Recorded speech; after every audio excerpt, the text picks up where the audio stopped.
Hiya guys, here to do another review today. You may notice that I've gone back to my original style, but it's not all going to be like this. I'm going to try and include a bit of a style that I used yesterday for a later part of the video, just so you can get a better look at the figure if you want it.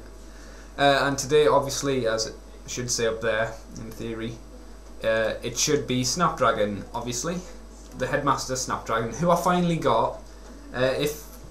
Solid Snake Prime 501 again asked me to do a review on this guy, and as he knows as well as I do, that the post took quite a long time to come.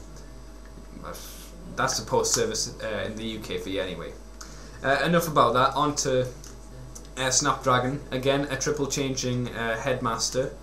Very nice, a lot better I think than Ape Face was, particularly the jet. I really dig this jet mode, even though I do feel sometimes that this bit, because it's on the clicky bit, I feel sometimes it doesn't lie straight, but you know, can't be helped. Other small problems are that these bits on the side are a little bit loose, but I've heard that's a common problem with Snapdragon, so it's nothing I can do.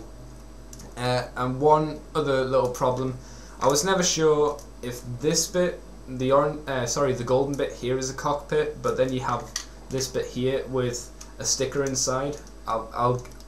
In the other bit I'll show you. In the bit I was talking about, I'll show you.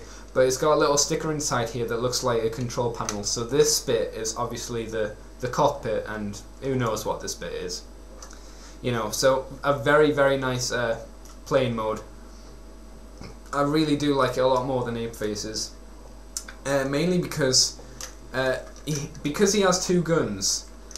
It kind of, having them on both sides makes him a lot more symmetrical, I think. You know, because you've got two there instead of just having one on one side, which Ape Face does.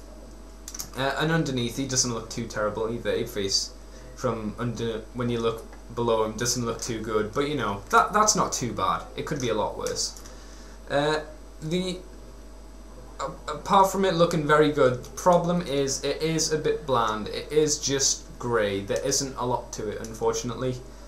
The rub symbol obviously there on top, and stickers and bits of detail. Detailing on it is okay, but it's nothing special.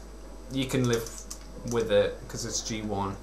So I'm gonna go into the new part of the video where you'll see the closer ups of the jet mode and the little stickers and detail on him, and then we'll move on to, when I get him out, I think it's Krung. It's something like that. It begins with a K. So once you've seen this bit, we'll get onto this guy. Right, so here's the first time I'm going to attempt doing this little, I don't know, 3D camera work kind of thing. You can see, nice big jet mode, lots of detail on the front there, looks very nice. Obviously this bit here is where it's a bit floppy, but this one's not too bad, this one's pretty stiff. Looks really good, as you can see, from the front and the sides. I'll just turn it around. Even the back looks quite nice with this big panel covering a large part of it. That goes up for its dragon mode, just for anyone information. Top view we'll have a go at. Yep, all looks very good still. Now this is where a lot of figures fall short, when you have a look at the vehicle modes from underneath. I mean, yeah, it's black, but it still looks reasonably good, in my opinion. Obviously this part here is where you store good old Krunk, and I will try... Oh, actually you can see that quite well. We'll have a try with the zoom in feature. You bear with me 1 second. Yeah, you can see there quite nicely in the bottom corner. The stickers there, that is obviously where Krunk would sit and fiddle around and destroy Autobots and whatnot. Sorry about that, I made a mess up with the zoom feature. So that is a very, very nice looking jet mode, and that obviously in the background is a very nice looking box. Not a lot of damage to it, and of course flip it around, whoops, not fall over.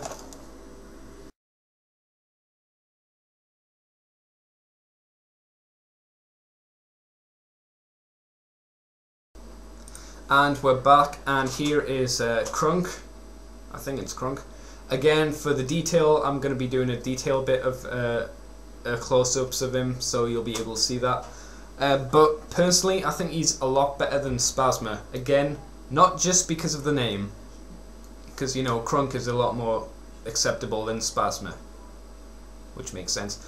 A good thing about Crunk is, unlike Spasma, he doesn't have Apeface's face on the bottom of his foot there. You know, that's obviously Snapdragon's face, so you know it's a lot more conventional for a headmaster. He does have some very nice detail on him, and his joints are all secure. The detail on him, like the teeth, I find really nice. He's not my favourite of the headmasters, but looking at his face, he's got a hell of a lot of detail. You can see his little nose and a teeny little mouth as well, which must have been really hard for the sculptors. Again, I'll show you the zoom in, and you know, you can judge for yourself if he's any good. Same movement as any other, you know, headmaster. Kind of moves up, these bend, arms bend, but not going to do that because anyone that knows headmasters know that the probability of the arm snapping is quite high, and I'm not willing to do that. So I'm going to move on to Snapdragon's, I'll go for his dragon mode next. So I'll see you once you've seen the detailed bit for Crunk. And here we have Crunk. If we can get the look right, you might just be able to see all of the lovely detail I've got on his face there, but it is quite hard to see. It looks a lot better when you get the figure. As you can see, lovely teethy edges to this figure. Good old Snapdragon's face there. More teeth detail. Lovely combination of red and purple, even though it sort of looks a little blue here. And of course, big screw in the middle.